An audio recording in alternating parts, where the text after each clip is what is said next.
Hello! I started coding this tool yesterday, so it is not finished, but it will be one of the new features in Curve Basher 1.3. So select a curve, select a mesh, right click, click on whatever menu button I added here, and it will automatically add the necessary modifiers to create this. So it's an array and a curve to form, not that big of a deal. But if you press F9, you'll notice that it does come with a few settings. So we can change this to fixed count and take a look. If we increase the count, it grows out from the center.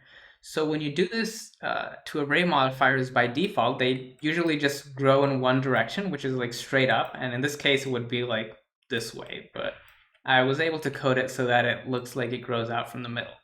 Not exactly though. Let me demonstrate. If I put this at 0, which is the start point, and I increase the count, it's growing out to fill the curve. That's what it's actually trying to do. So if I set it to the end, it grows in the opposite direction. So it's a little bit more intelligent than just using the midpoint, but maybe it would be a good idea to add some sort of secondary algorithm for people who don't like this level of automation, I guess.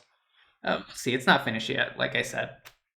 So one full use case for this could also be adding connectors very quickly. Maybe you already have some sort of kit bash applied. You modeled, but you just want some connectors to be added to that curve. I should probably do that at the end because I can't see the curve anymore. So these are going to be my connectors, and select one, the curve, set this to be fixed count, start, and then just repeat that for the next point. There you go. So that was pretty simple to do.